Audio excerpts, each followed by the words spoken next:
sus cabellos, consagrados ya al otro río, el Esperqueo. Sea mi melena la ofrenda del héroe Patroclo, que es ya un cadáver, no es de creer que haya dicho ni hecho tales cosas.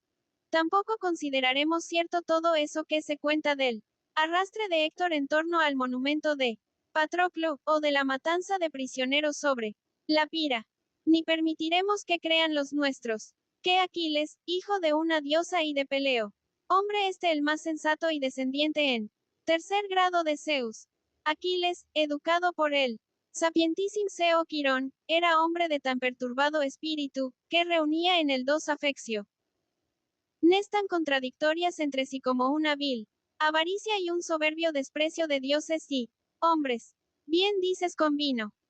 Pues no creamos todo eso seguín y dejemos que se diga que Teseo, hijo de Posidón, y Pirito, hijo de Zeus, emprendieron tan tremendos secuestros ni que cualquier otro héroe, o hijo de Zeus ha osado jamás cometer atroces y sacrílegos delitos como los que ahora les achacan calumniosamente. Al contrario, obliguemos a los poetas a decir que semejantes hazañas no son obra de los héroes, o bien que estos no son hijos de los dioses, pero que no sostengan ambas cosas ni intenten persuadir a nuestros jóvenes de que los dioses han engendrado algo malo o de que los héroes no son en ningún aspecto mejores que los hombres. Porque, como hace un rato decíamos, tales manifestaciones son falsas e impías, pues a mi parecer quedó demostrada la imposibilidad de que nada malo provenga de los dioses. ¿Cómo no? Y además hacen daño a quienes les escuchan. Porque toda persona ha de ser por fuerza muy tolerante con respecto a sus propias malas acciones y está convencida de que, según se cuenta, lo mismo que él han hecho y hacen también los hijos de los dioses, los parientes de Zeus, que en las cumbres etéreas del monte Ideo tienen un altar de Zeus patrio, y cuyas venas aún bullen con la sangre divina. Razón por la cual hay que atajar el paso a esta clase de mitos, no sea que por causa de ellos se inclinen tres vuestros jóvenes a cometer el mal, con más facilidad. Desde luego dijo. Pues bien continué, ¿qué otro género de temas nos queda por examinar en nuestra discriminación de aquellos relatos que se pueden contar y aquellos que no? Pues nos hemos ocupado ya de cómo hay que hablar de los dioses, de los demonios y héroes y de las cosas de ultratumba. Efectivamente. Nos falta, pues, lo referente a los hombres. No. Claro que sí. Pues de momento, querido amigo, nos es imposible poner orden en este punto. ¿Por qué? Porque creo que vamos a decir que poetas y cuentistas hierra, gravemente cuando dicen de los hombres que hay muchos malos que son felices mientras otros justos son infortunados, y que trae cuenta el ser malo con tal de que ello pase inadvertido, y que la justicia es un bien para el prójimo, pero la ruina para quien la practica. Prohibiremos que se digan tales cosas, y mandaremos que se cante y relate todo lo contrario. ¿No te parece? Sé muy bien que sí dijo. Ahora bien, si reconoces que tengo razón, no podré decir que me la has dado en cuanto a aquello que venimos buscando desde hace rato. Está bien pensado, dijo. Por lo tanto, convendremos en que hay que hablar de los hombres del modo que he dicho cuando hayamos descubierto en qué consiste la justicia y si es esta intrínsecamente beneficiosa para el justo tanto si los demás le creen en tal como si no. Tienes mucha razón, aprobó. Vi. Hasta aquí, pues, lo relativo a los temas. Ahora hay que examinar, creo yo, lo que toca a la forma de desarrollarlos, y así tendremos perfectamente estudiado lo que hay que decir y cómo hay que decirlo. No entiendo qué quieres decir con eso, replicó entonces Adimanto. Pues hay que entenderlo, respondí. Quizá, lo que voy a decir te ayudará a ello. No es una narración de cosas pasadas, presentes o futuras. Todo lo que cuentan los fabulistas y poetas. ¿Qué otra cosa puede ser? Dijo. Y esto no lo pueden realizar por narración simple, por narración imitativa 3 o por mezcla de uno y otro sistema. Este punto también necesito que me lo aclares más, dijo. Pues sí que soy un maestro ridículo y oscuro, exclamé. Tendré, pues, que proceder como Los que no saben arse. En vez de hablar en términos generales, tomaré una parte de la cuestión e intentaré mostrarte, con aplicación a ella, lo que 3 quiero decir. Dime, vamos a ver. Tú te sabrás, claro está, los primeros versos de la Ilíada, en los cuales dice el poeta que Crises solicitó de Agamenón la devolución de su hija y el otro se irritó y aquel, en vista de que no lo conseguía, pidió al dios que enviara males a los aqueos.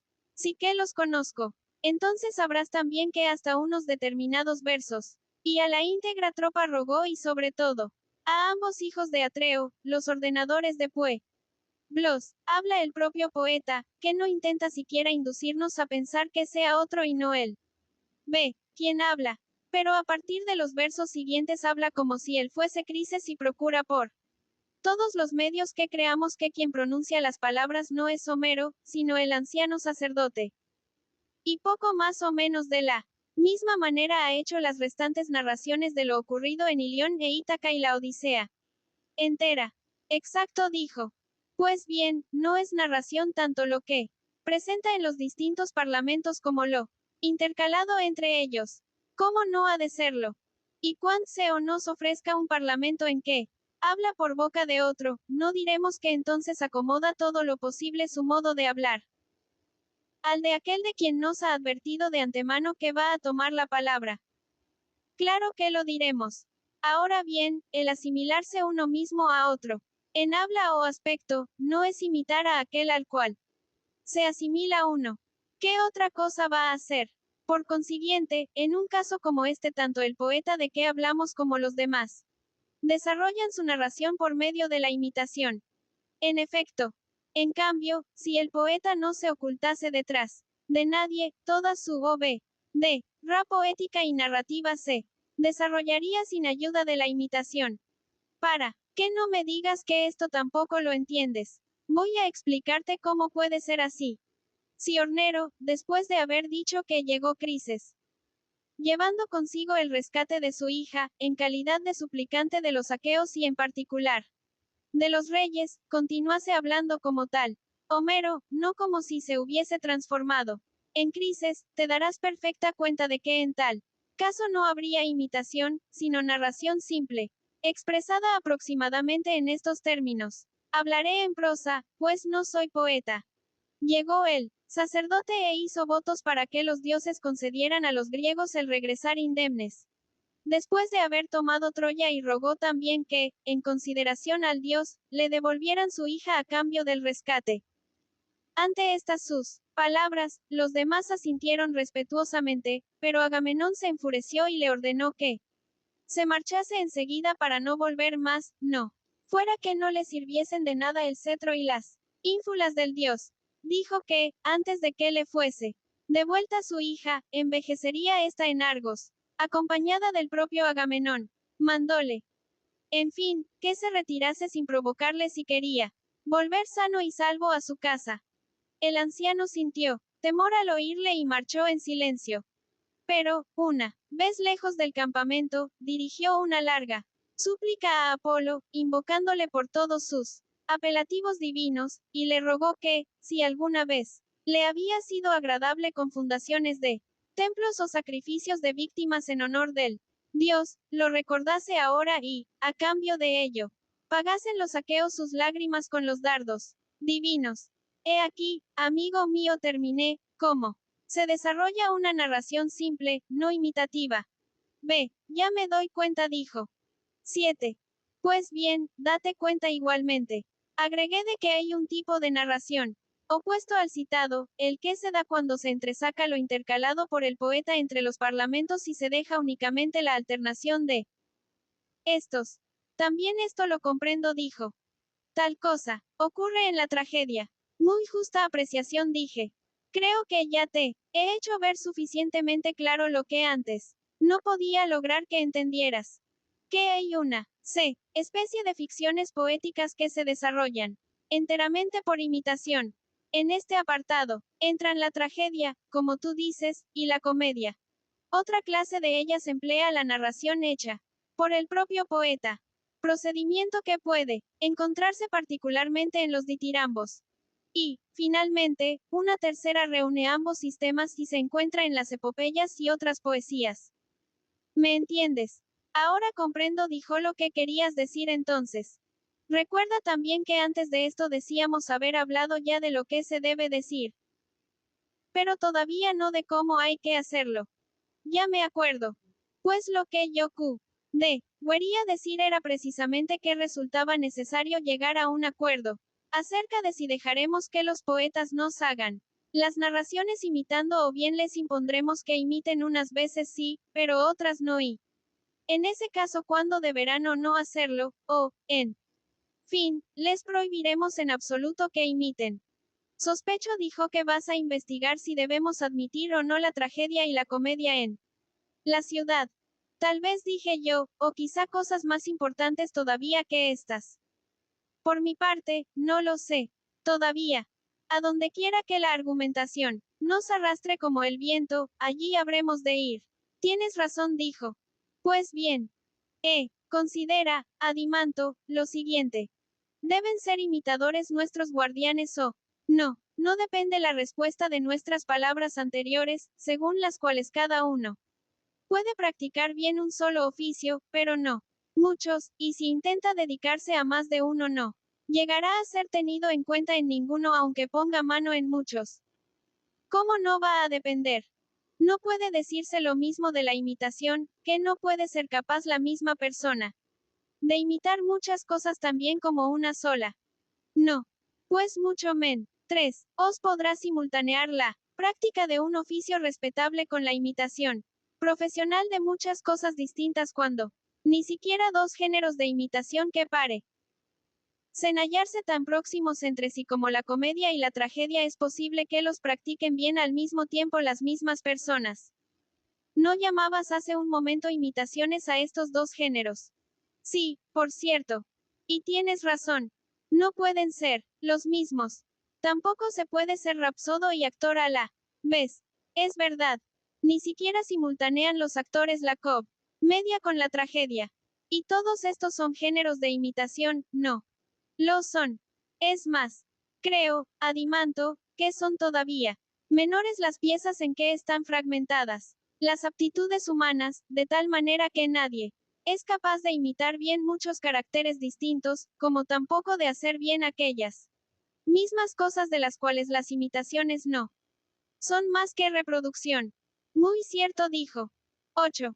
Ahora bien, si mantenemos el principio que hemos empezado por establecer, según C, el cual es preciso que nuestros guardianes queden exentos de la práctica de cualquier otro oficio y que, siendo artesanos muy eficaces de la libertad del Estado, no se dediquen a ninguna otra cosa que no tienda a este fin, no será posible que ellos hagan ni imiten nada distinto. Pero, si han de imitar, que empiecen desde niños a practicar con modelos dignos de ellos. Imitando caracteres valerosos, sensatos, piadosos, magnánimos y otros semejantes. Pero las acciones innobles no deben ni cometerlas ni emplear su habilidad en remedarlas, como tampoco ninguna otra cosa vergonzosa, no sea que empiecen por imitar y terminen por serlo. En realidad, ¿no has observado que, cuando se practica durante mucho tiempo y desde la niñez, la imitación se infiltra en el cuerpo, en la voz, en el modo de ser, y transforma el carácter, alterando su naturaleza? En efecto, dijo. Luego no permitiremos seguir que aquellos, por quienes decimos interesarnos y que ramos a que sean hombres de bien imiten, siendo varones, a mujeres jóvenes o viejas que insultan a sus maridos o, ensoberbecidas, desafían a los dioses, engreídas en su felicidad, o bien caen en el infortunio y se entregan a llantos y lamentaciones. Y mucho menos todavía, les permitiremos que imiten a enfermas, enamoradas o parturientas. En modo alguno, dijo. Ni a siervas o siervos que desempeñen los menesteres que les son propios. Tampoco eso. Ni tampoco, creo yo, a hombres viles, cobardes o que reúnan, en fin, cualidades opuestas a las que han. 3. Te enumerábamos. Hombres, que se insultan y burlan unos de otros, profieren obscenidades, embriagados o no, y cometen toda clase de faltas con que las gentes de esa ralea pueden ofender de palabra u obra a sí mismos o a sus prójimos. Creo, además, que tampoco se les debe acostumbrar a que acomoden su lenguaje o proceder al de los dementes. Pues, aunque es necesario conocer cuándo está loco o es malo un hombre o una mujer, no se debe hacer ni imitar nada de lo que ellos hacen. Muy cierto dijo. Pues que, continué. Podrán imitar a los herreros u otros artesanos, a los galeotes de una nave y los cómitres que les dan el ritmo o alguna otra cosa semejante. ¿Cómo han de hacerlo? Dijo, si no les es lícito ni aun prestar la menor atención a ninguno de estos menesteres. ¿Y qué? Podrán tal vez imitar el relincho del caballo, el mugido del toro, el sonar de un río, el estrépito del mar, los truenos u otros ruidos similares. Pero si les hemos prohibido, exclamó, que enloquezcan o imiten a los locos. Entonces dije, si comprendo bien lo que quieres decir, hay una forma de dicción y narración propia para que la EMP se lee, cuando tenga que decir algo, el verdadero hombre de bien. Y otra forma muy distinta de la primera a la que siempre recurre y con arreglo a la cual se expresa aquella persona cuyo modo de ser y educación son opuestos a los del hombre de bien. ¿Más cómo son? Preguntó esas formas.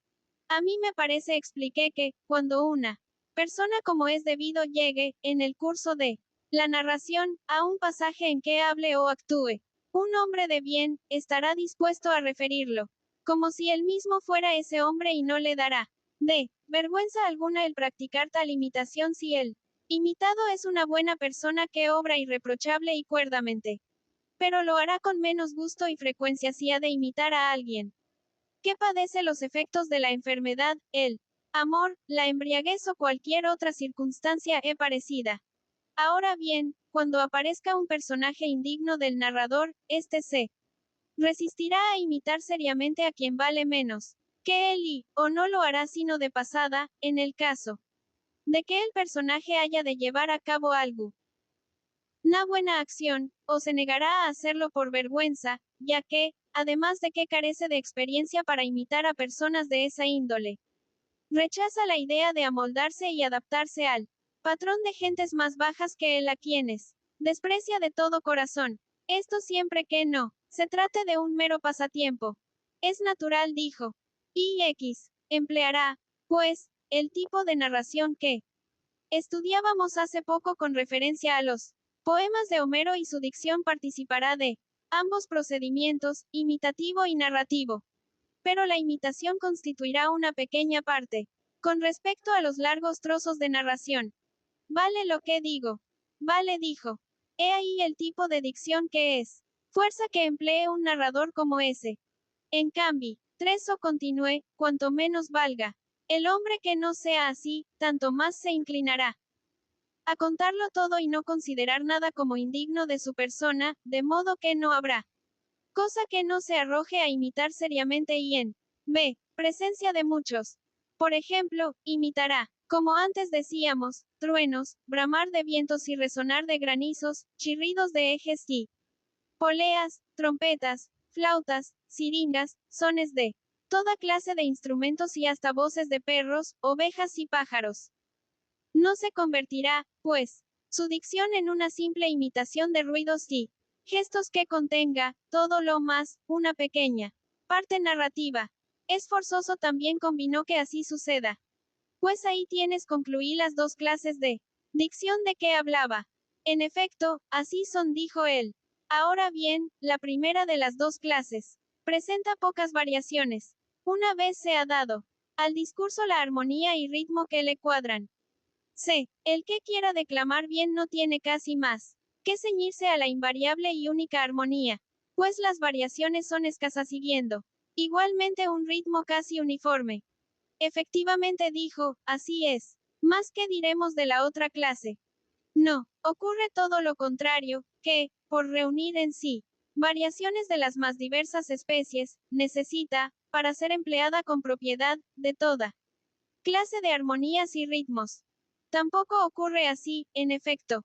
No es cierto que todos los poetas o narradores se atienen al primero de estos dos géneros de dicción o bien al segundo o, en fin, mezclan ambos procedimientos en uno diferente. Es forzoso, dijo. ¿Qué haremos, pues, de siglo? Pregunté. Acepta.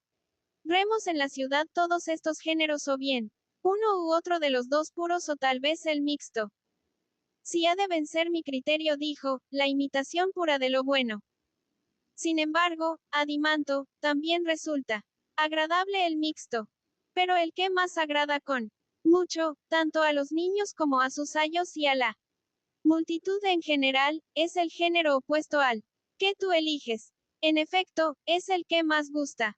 No obstante, me parece que vas a negar que pueda adaptarse a nuestra udad, basándote en que entre nosotros no existen hombres que puedan actuar como dos ni como muchos, ya que cada cual se dedica a una sola cosa. En efecto, no se puede adaptar. ¿No será esta la razón por la cual esta ciudad será la única en que se encuentren zapate?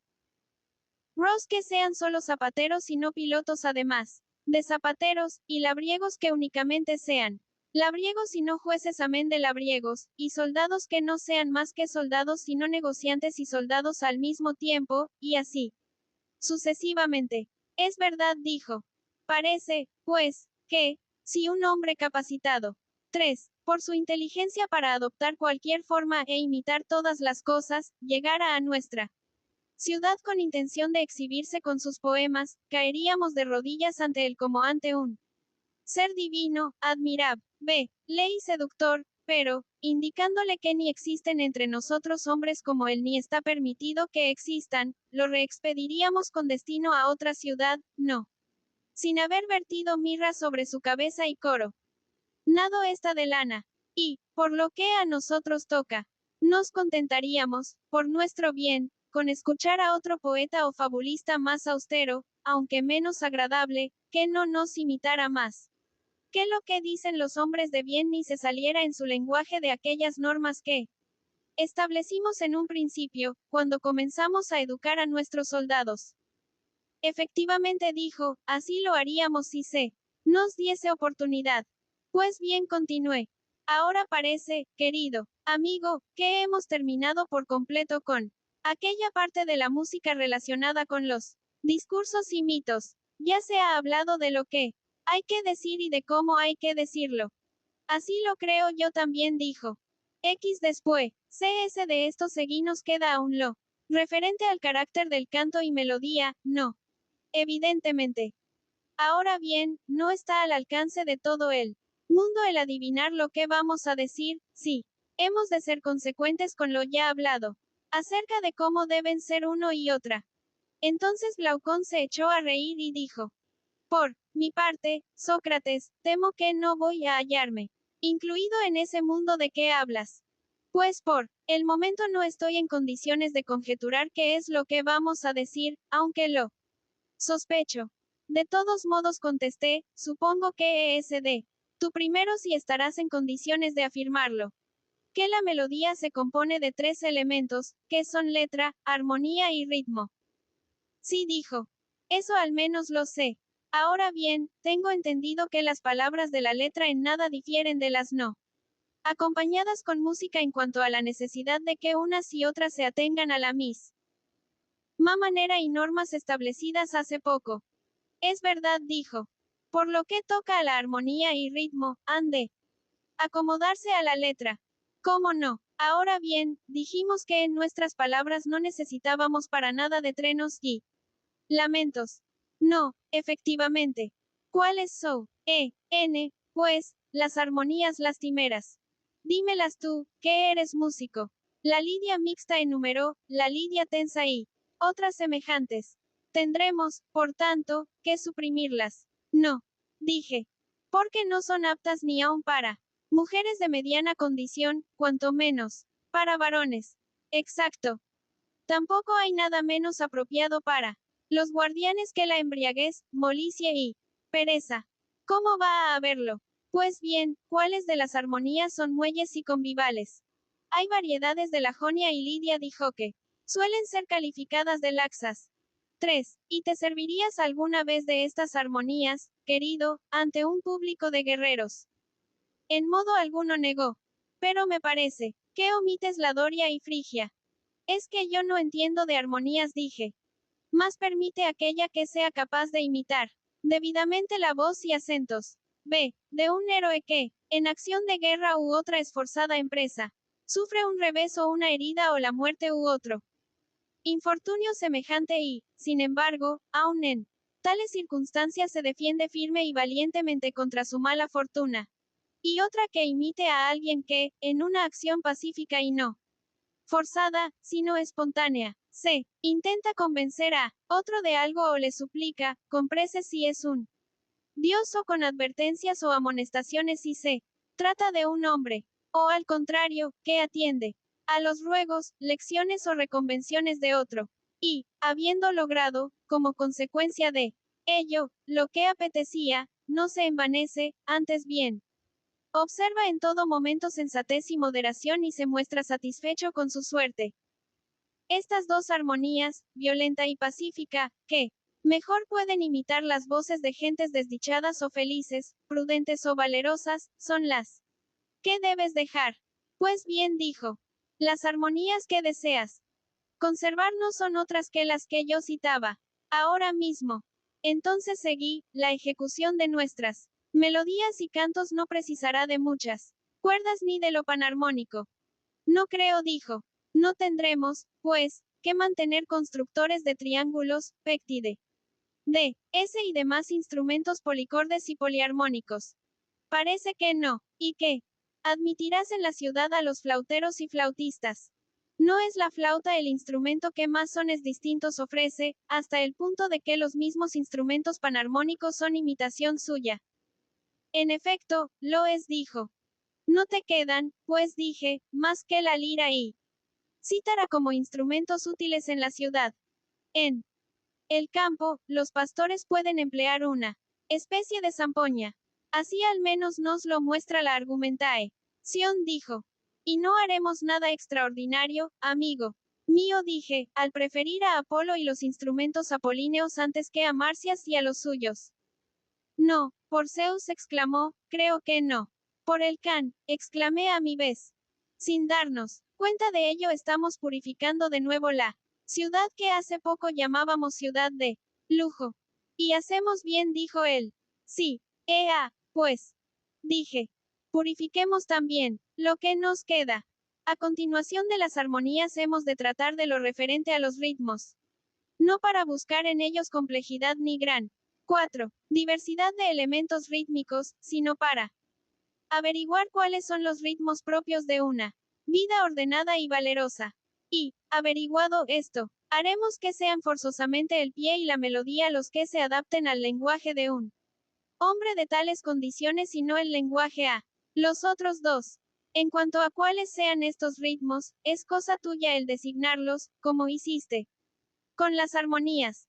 Pues, por Zeus replicó que no sé qué decirte. Porque que hay tres tipos rítmicos con los cuales se combinan los distintos elementos, del mismo modo que existen cuatro tipos tonales, de donde proceden todas las armonías, eso lo sé por haberlo observado. Pero lo que no puedo decir es qué clase de vida refleja cada uno de ellos. En este punto dije, Damón nos ayudará a b. decidir cuáles son los metros que sirven para expresar vileza, desmesura, demencia u otros defectos semejantes y qué ritmos deberán quedar reservados a las cualidades opuestas. Porque recuerdo vagamente haberle oído hablar de un metro compuesto al que llamaba enoplio y de un dáctilo y un heroico que arreglaba no sé cómo, igualando la sílaba de arriba y la de abajo y haciéndolo terminar ya en breve, ya en larga. También citaba, si no me equivoco, un llamo y otro que llamaba troqueo, a cada uno de los cuales atribuía cantidades largas o breves. Con respecto a algunos de ellos creo que censuraba o elogiaba la vivacidad del pie no menos que el ritmo en sí. O tal vez se tratase de la combinación de uno y otro. No recuerdo bien. En fin, todo esto, como decía, quede reservado a Damón, pues el discutirlo nos llevaría no poco tiempo. ¿O acaso piensas de otro modo? No, por Zeus, yo no. Pero puedes contestarme si lo relativo a la gracia o carencia de ella depende de la mía o arritmia del movimiento. ¿Cómo no? Ahora bien, lo eurítmico tomará modelo y seguirá a la bella dicción y lo arrítmico a la opuesta a ella. Lo mismo ocurrirá también con lo armónico e inarmónico si, como decíamos hace poco, el ritmo y la armonía han de seguir a las palabras, no estas o aquellos. Efectivamente dijo, han de seguir a las palabras. Y la dicción seguí preguntando y las palabras. No dependerán de la disposición espiritual. ¿Cómo no? Y no sigue lo demás a las palabras. Sí. Entonces, la ella dicción, armonía, gracia y euritmia no son sino consecuencia de la simplicidad del carácter. Pero no de la simplicidad, que llamamos así por eufemismo, cuando su nombre verdadero es el de necedad, sino de la simplicidad propia del carácter realmente adornado de buenas y hermosas prendas morales. No hay cosa más cierta, dijo. No será, pues, necesario que los jóvenes persigan por doquier estas cualidades si quieren cumplir con el deber que les incumbe. Deben perseguirlas, en efecto. Pues 4 he hallarlas fácilmente, creo yo. En la pintura o en cualquiera de las artes similares o bien en la tejeduría, el arte de recamar, el de construir casas o fabricar toda suerte de utensilios y también en la disposición natural de los cuerpos vivos y de las plantas. Porque en todo lo que he citado caben la gracia y la carencia de ella. Ahora bien, la falta de gracia, ritmo o armonía están íntimamente ligadas con la maldad en palabras y modo de ser y, en cambio, las cualidades contrarias son hermanas y reflejos del carácter opuesto, que es el sensato y bondadoso. Tienes toda la razón, dijo. 12. Por consiguiente, no solo tenemos que vigilar a los poetas y obligarles o a representar en sus obras modelos de buen carácter o a no divulgarlas entre nosotros, sino que también hay que ejercer inspección sobre los demás artistas e impedirles que copien la maldad, intemperancia, vileza o fealdad en sus imitaciones de seres vivos o en las edificaciones o en cualquier otro objeto de su arte. Y al que no sea capaz de ello no se le dejará producir entre nosotros, para que no crezcan nuestros guardianes rodeados de imágenes del vicio, alimentándose de este modo, por así decirlo, con una mala hierba que recogieran y pasieran día tras día, en pequeñas cantidades, pero tomadas, estas de muchos lugares distintos, con lo cual, introducirían, sin darse plena cuenta de ello, una enorme fuente de corrupción en sus almas. Hay que buscar, en cambio, a aquellos artistas, cuyas dotes naturales les guían al encuentro de todo lo bello y agraciado. De este modo los jóvenes vivirán como en un lugar sano, donde no desperdiciarán ni uno solo de los efluvios de belleza que, procedentes de todas partes, lleguen a sus ojos y oídos, como si se les aportara de parajes saludables una aura vivificadora que les indujera insensiblemente desde su niñez a imitar, amar y obrar de acuerdo con la idea de belleza. No es así. Ciertamente respondió, no habría mejor educación. Y la primacía de la educación musical dije. Yo no se debe, Glaucón, a que nada hay más apto que el ritmo y armonía para introducirse en lo más hóndito del alma y aferrarse tenazmente allí, aportando consigo la gracia y dotando de ella a la persona rectamente educada, pero no a quien no lo esté. Y no será la persona debidamente educada en este aspecto. 4. Quien con más claridad perciba las deficiencias o defectos en la confección o naturaleza de un objeto y a quien más, y con razón, le desagraden tales deformidades, mientras, en cambio, sabrá alabar lo bueno, recibirlo con gozo y, acogiéndolo en su alma, nutrirse de ello y hacerse un hombre de bien. Rechazará, también, con motivos, y odiará lo feo ya desde niño, antes aún de ser capaz de razonar. Y así, cuando le llegue la razón, la persona así educada la verá venir con más alegría que nadie, reconociendo la como algo familiar. Creo dijo que sí, que por eso se incluye la música en la educación. Pues bien seguí, así como al aprender las letras no nos hallábamos suficientemente instruidos mientras no conociésemos todas ellas, que, por lo ve demás, son pocas, en todas las combinaciones en que aparecen, sin despreciar ninguna, pequeña o grande, como indigna de que nos fijásemos en ella, antes bien, aplicándonos con celo a distinguir todas y cada una de las letras, convencidos de que no sabríamos leer, mientras no obrásemos de aquel modo. Es verdad. Y no lo es que no reconoceremos las imágenes de las letras si aparecen reflejadas, por ejemplo, en el agua o en un espejo mientras no conozcamos las propias letras, pues uno y otro son conocimientos de la misma arte y disciplina. Absolutamente cierto. Pues entonces, no es verdad, por los dioses, que, cosemo digo, tampoco podremos llegar a ser músicos, ni nosotros ni los guardianes que decimos saber de educar, mientras no reconozcamos, donde quiera que aparezcan, las formas esenciales de la templanza, valentía, generosidad, magnanimidad y demás virtudes hermanas de estas, e igualmente las de las cualidades contrarias, y nos demos cuenta de la existencia de ellas o de sus imágenes en aquellos que las poseen, sin despreciarlas nunca en lo pequeño ni en lo grande, sino persuadidos de que el conocimiento de unas y otras es objeto de la misma arte y disciplina. Gran fuerza es dijo que así suceda. Por lo tanto si hay alguien en quien coincidan una hermosa disposición espiritual y cualidades físicas del mismo tipo que respondan y armonicen con ella, ¿no será este el más hermoso espectáculo para quien pueda contemplarlo? Claro que sí, y lo más bello no es lo más amable. ¿Cómo no ha de serlo? Entonces el músico amará a las personas que se parezcan lo más posible a la que he descrito. En cambio, no amará a la persona inarmónica. No la amará objeto si sus defectos son de orden spiritual. Pero, si atañen al cuerpo, los soportará tal vez y se mostrará dispuesto a amarla. Ya comprendo, repliqué. Hablas de ese modo porque tienes o has tenido un amante así. Y te disculpo. Pero respóndeme a esto. ¿Tiene algo de común el abuso del placer con la templanza? ¿Qué ha de tenerlo? Dijo, si perturba el alma no menos que el dolor. Y con la virtud en general. En absoluto. 4. Punto. Entonces, ¿qué? ¿Acaso con la desmesura incontinencia? Más que con ninguna otra cosa. ¿Y puedes citarme algún otro placer mayor? Ni más vivo que el placer venéreo. No lo hay, respondió, ni ninguno tampoco. Más parecido a la locura. Y no es el verdadero amor un amor sensato y concertado de lo moderado y hermoso. Efectivamente, respondió. Entonces no hay que mezclar con el verdadero amor nada relacionado con la locura o incontinencia. No hay que mezclarlo. No se debe, pues, mezclar con el placer.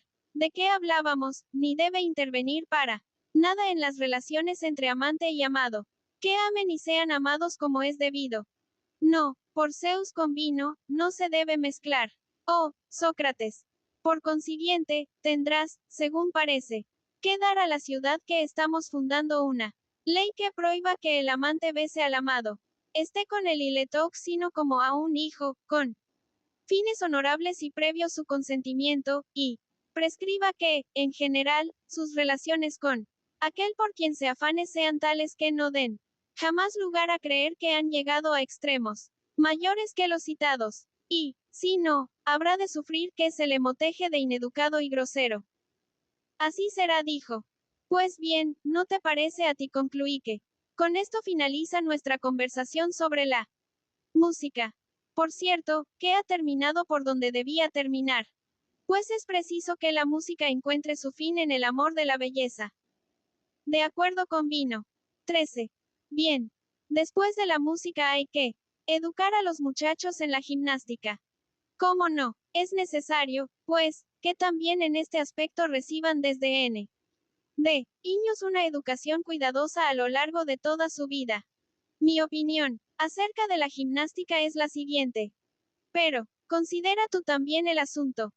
Yo no creo que, por el hecho de estar bien constituido, un cuerpo sea capaz de infundir bondad al alma con sus excelencias, sino al contrario, que es el alma buena la que puede dotar al cuerpo de todas las perfecciones posibles por medio de sus virtudes. ¿Y tú qué opinas de ello? Lo que tú respondió. Entonces, ¿no sería lo mejor que, después de haber dedicado al alma los cuidados necesarios, la dejásemos encargada de precisar los detalles de la educación, on corporal limitándonos, nosotros a señalar las líneas generales para no habernos de extender en largos discursos?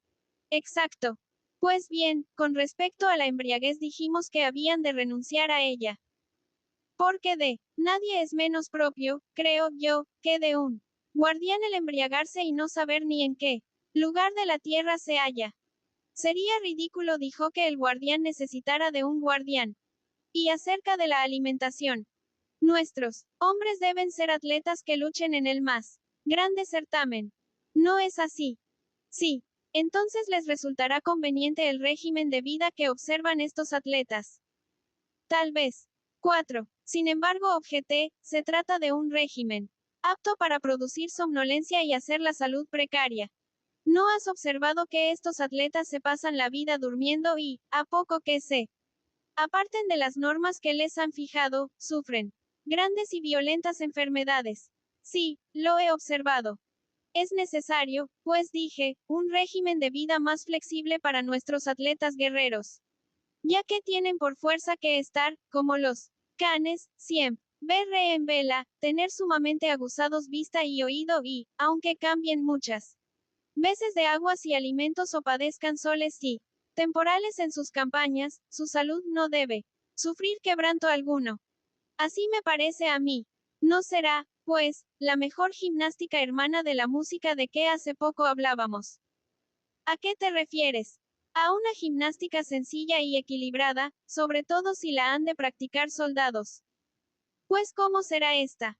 Hasta en Homero, aclaré, pueden hallarse ejemplos de ella. Ya sabes que, cuando comen los héroes en campaña, el poeta no les sirve pescados a pesar de que están a orillas del mar. En el Helesponto, ni carne guisada, sino únicamente asada, que es la que mejor pueden procurarse los soldados. Porque, por regla general, es más fácil en todas partes encender un fuego, que ir acá y allá con las ollas por delante. Mucho más. Tampoco, que yo recuerde, hace Homero mención jamás de las golosinas. No es algo sabido por todos los atletas que, para que un cuerpo esté en buenas condiciones, hay que abstenerse de toda esta clase de manjares. Lo saben muy bien, asintió. Y, en efecto, se abstienen de ellos.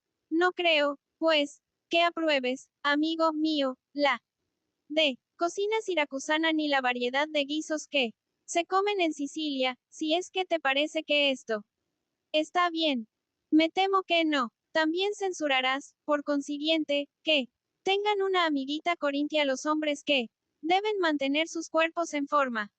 Claro que lo censuro. Y las supuestas delicias de la pastelería ática. Por fuerza. Creo, pues, que haríamos bien poniendo en parangón todo ese género de vida y alimentos, con las melodías y cantos compuestos con arreglo a toda clase de armonías y ritmos. ¿Cómo no? ¿No vimos que la variedad engendraba allí licencia y aquí enfermedad y, en cambio, la simplicidad en la música infundía a las almas templanza, y en la gimnástica, salud a los cuerpos? Nada más cierto, dijo. Y cuando 4. En una ciudad prevalecen licencia y enfermedad, ¿no se abren entonces multitud de tribunales y dispensarios y adquieren enorme importancia la leguleyería y medicina? Puesto que hasta muchos hombres libres se interesan con todo celo por ellas. ¿Cómo no va a ocurrir así?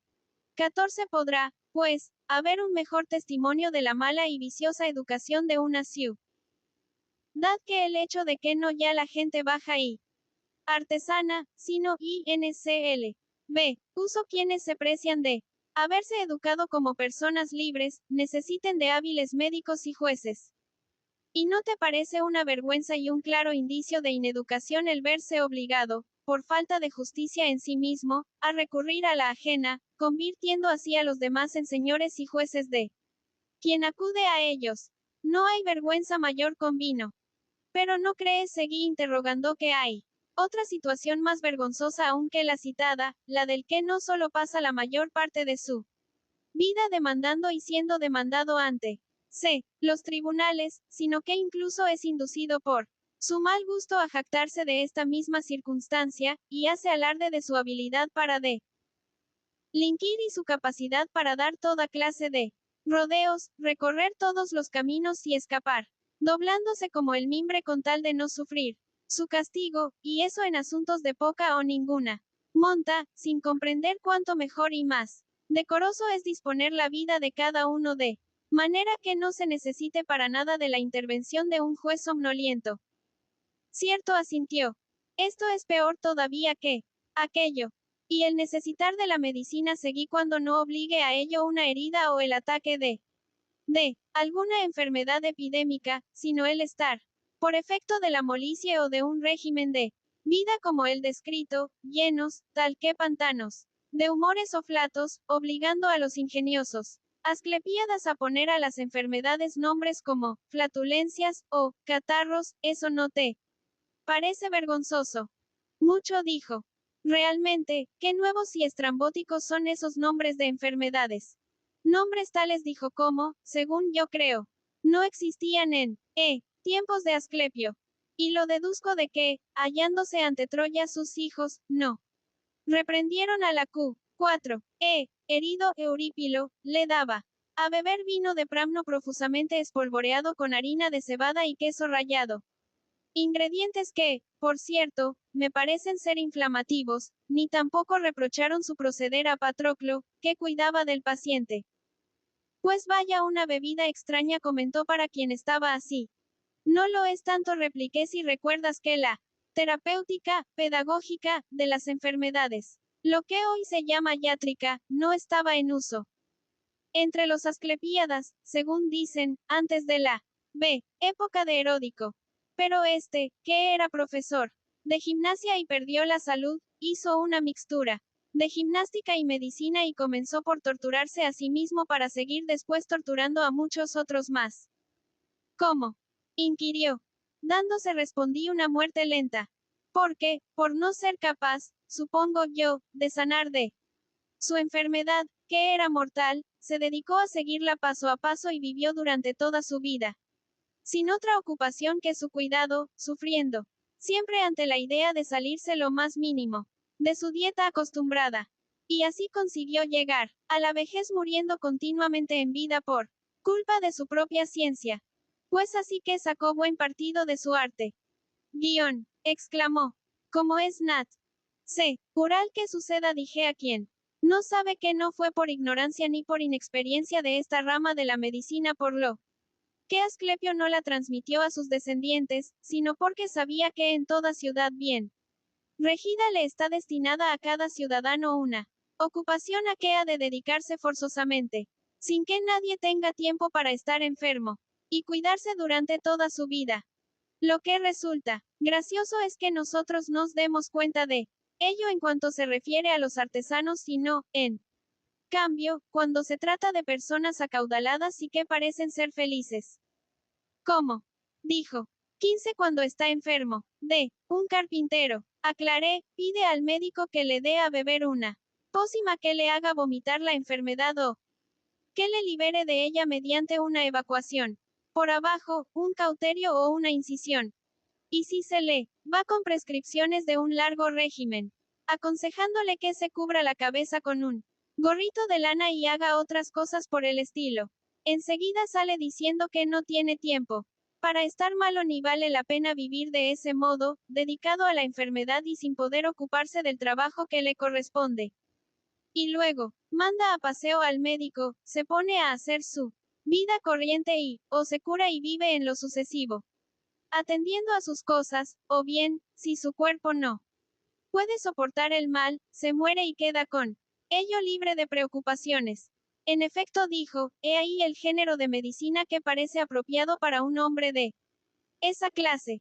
¿Y eso N4 o es acaso? Dije, porque tiene que dedicarse a una ocupación sin ejercer la cual su vida no valdría la pena de ser vivida. Claro, dijo. En cambio, del rico podemos decir que no tiene a su cargo ninguna otra tarea tal que la renuncia forzosa a dedicarse a ella le hubiese de hacer intolerable la vida. Por lo menos no he oído de nadie que la tenga. ¿No conoces lo que dijo Fosílides? Pregunté que, cuando uno tiene ya suficientes medios de vida, debe practicar la virtud. Yo creo, dijo, que incluso antes de tenerlos. Pero no le objetemos nada a este respecto. Dije, sino informémonos nosotros de si esta debe ser la ocupación del rico, de tal modo que, b, su vida no sea vida si no la practica, o bien sí. Esa dedicación a las enfermedades, ¿qué impide? Que puedan atender a su oficio los carpinteros y demás artesanos, no se opone en nada al cumplimiento de la exhortación de Fosílides. Si se opone, por Zeus, exclamó. Y hasta es posible que no haya nada que se oponga tanto a ello como el excesivo cuidado del cuerpo que va más allá de la simple gimnástica, pues constituye también un impedimento para la administración de la casa, el servicio militar y el desempeño de cualquier cargo sedentario en la ciudad. Y lo que es peor todavía, dificulta toda clase de estudios, reflexiones y meditaciones interiores, pues se teme constantemente sufrir yecas o vértigos si se cree hallar la causa de ellos en la filosofía. De manera que es un obstáculo para cualquier ejercicio y manifestación de la virtud, pues obliga a uno a pensar que está siempre enfermo y a atormentarse incesantemente, preocupado por su cuerpo. Es natural, dijo. Y no diremos qué pensaría en esto Asclepio cuando dictó las reglas de la medicina para su aplicación a aquellos que, teniendo sus cuerpos sanos por naturaleza y en virtud de su régimen de vida, han contraído alguna enfermedad determinada, pero únicamente para estos seres y para los que gocen de esta constitución, a quienes, para no perjudicar a la comunidad, deja seguir el régimen ordinario limitándose a librarles de sus males por medio de drogas y cisuras, mientras, en cambio, con respecto a las personas crónicamente minadas por males internos, no se consagra a prolongar y amargar su vida con un régimen de paulatinas evacuaciones e infusiones, de modo que el enfermo pueda engendrar descendientes que, como es natural, heredarán su constitución, sino al contrario, considera que quien no es capaz de vivir desempeñando las funciones que le son propias no debe recibir cuidados por ser una persona inútil tanto para sí mismo como para la sociedad. ¡Qué buen político fue, según tú, Asclepio! Exclamó. 4. Claro que lo fue, dije. ¿Y no ves cómo sus hijos, qué tan excelentes guerreros demostraron ser frente a Troya, empleaban la medicina del modo que he descrito? Recordarás que, cuando la herida que Pándaro infligió a Menelao, le chuparon la sangre y vertieron remedios calmantes, pero no le prescribieron lo que había de beber o comer a continuación, como tampoco en el caso de Eurípilo, por considerar que, tratándose de hombres, que, hasta que recibieron sus heridas, habían estado sanos y llevado una vida ordenada, bastarían las medicinas para sanarlos, aunque se diese la circunstancia de que en el mismo momento se hallasen bebiendo una mixtura como aquella.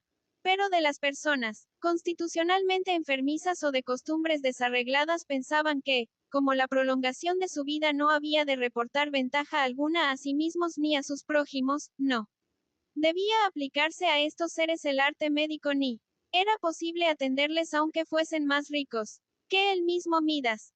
Muy inteligentes los hijos de Asclepio, exclamó, a juzgar por lo que dices. 16. Como tenían que ser, respondí. Sin embargo, los trágicos y Píndaro cuentan. Apartándose de nuestras normas, que Asclepio, hijo de Apolo, fue inducido por dinero a sanar a un hombre rico que estaba ya muriéndose, lo que le costó ser fulminado. Pero nosotros, de acuerdo con lo antes dicho, no les creeremos ambas afirmaciones. Si era hijo de Dios, objetaremos, no pudo ser codicioso. Y si lo era, no sería hijo de ningún Dios. Muy bien está eso, dijo. Pero ¿qué me dices de esto otro, Sócrates? No es preciso que haya en la ciudad buenos médicos.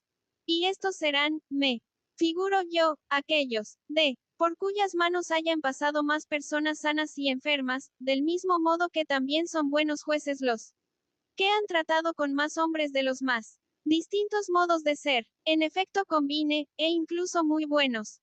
Pero ¿sabes a quiénes tengo por tales? Si tú me lo dices. Respondió. Voy a intentarlo, dije. Aunque tú has unido en la pregunta dos cuestiones diferentes. ¿Cómo? Preguntó. Los médicos más hábiles respondí serán aquellos que, además de tener bien aprendida su profesión, hayan estado desde niños en contacto con la or cantidad posible de cuerpos mal dotados físicamente, y, no gozando ellos de muy robusta constitución, hayan sufrido personalmente toda clase de enfermedades. Porque no es con el cuerpo, creo yo, con lo que cuidan de los cuerpos, pues en ese caso no sería admisible que ellos estuviesen o cayesen jamás enfermos, sino con el alma, que, si eso se hace mala, no se hallará en condiciones de cuidar bien de nada. Exactamente, asintió. En cambio, 4. Oh, amigo mío, el juez gobierna las almas por medio del alma, a la cual no podemos exigir que se haya formado desde la niñez, en el trato y familiaridad con otras almas malas, ni que haya recorrido personalmente toda la escala de las acciones criminales solamente con el fin de que, basada en su propia experiencia, pueda conjeturar con sagacidad en lo tocante a los delitos de los demás como el médico con respecto a las enfermedades corpóreas. Al contrario, es preciso que se haya mantenido pura y alejada de todo ser vicioso durante su juventud, si se quiere que su propia honradez la capacite para juzgar con criterio sano acerca de lo que es justo. Razón por la cual las buenas personas parecen simples cuando jóvenes y se dejan engañar fácilmente por los malos. Es porque no tienen en sí mismos ningún modelo que les permita identificar a los seres perversos. En efecto, dijo, eso es exactamente lo que les suele pasar. Por eso seguí el buen juez no debe ser yo. Ven, sino un anciano que, no por tenerla arraigada en su alma como algo propio, sino por haberla observado durante largo tiempo como cosa ajena en almas también ajenas, haya aprendido tardíamente lo que es la injusticia y llegado a conocer bien, por medio del estudio, pero no de la experiencia personal, de qué clase de mal se trata. Qué noble parece ser ese juez, exclamó. Y qué bueno. Contesté, ¿qué es lo que tú me preguntabas? Porque quien tiene el alma buena es bueno. En cambio, aquel otro hombre, habilidoso y suspicaz que ha cometido mil fechorías y se tiene a sí mismo por ladino e inteligente, en el mercio con sus iguales se muestra hábil y cauto, ya que le basta para ello con mirar a los modelos que guarda en su interior. Más cuando, por el contrario, se pone en relación con gentes mejores y de más edad que él. Entonces se comporta estúpidamente, con su desconfianza extemporánea e incapacidad para comprender a los caracteres rectos, propia de quien no tiene en sí mismo ningún modelo de esa especie, y únicamente porque se encuentra más veces con los malos que con los buenos es, por lo que tanto él como los demás lo tienen, más bien por inteligente que por necio. Sí, dijo, así sucede. 17. Pues bien, continué, no debemos buscar el juez bueno y sabio en esa persona, sino en la anteriormente descrita. Pues la maldad jamás podrá conocerse al mismo tiempo a sí misma y a la virtud, y, en cambio, la virtud innata llegará, con los años y auxiliada por la educación, a adquirir un conocimiento simultáneo de sí misma y de la maldad. En mi opinión será, pues, sabio el hombre virtuoso, pero no el malo. Lo mismo opino, dijo. No tendrás, pues, que establecer en la ciudad, junto con esa judicatura, un cuerpo médico de indivi. 4 duos como aquellos de que hablábamos, que cuiden de tus ciudadanos que tengan bien constituidos cuerpo y alma, pero, en cuanto a los demás, dejen morir a aquellos cuya deficiencia radique en sus cuerpos o condenen a muerte ellos mismos a los que tengan un alma naturalmente mala e incorregible. Ciertamente aprobó, esa es la mejor solución, tanto para los propios individuos como para la ciudad en general. Por lo que toca a tus jóvenes, continué, es Evidente que podrán no tener que recurrir a la justicia si practican aquella música sencilla de la que decíamos que engendraba templanza. Efectivamente respondió. Y si el músico cultiva la gimnástica siguiendo los mismos pasos, no podrá, si quiere, llegar a no necesitar para nada de la medicina. Más que en caso forzoso. Yo creo que sí, pero, al ejercitarse en la gimnasia y realizar sus ejercicios, lo hará atendiendo al elemento fogoso de su naturaleza y con intención de estimularlo más bien que con vistas al mero vigor corporal. No como los atletas ordinarios, que enderezan sus trabajos y régimen alimenticio, únicamente al logro de este último. Tienes mucha razón, apoyó. No es cierto, amigo Glaucón, continué. Sé que quienes establecieron una educación basada en la música y la gimnástica no lo hicieron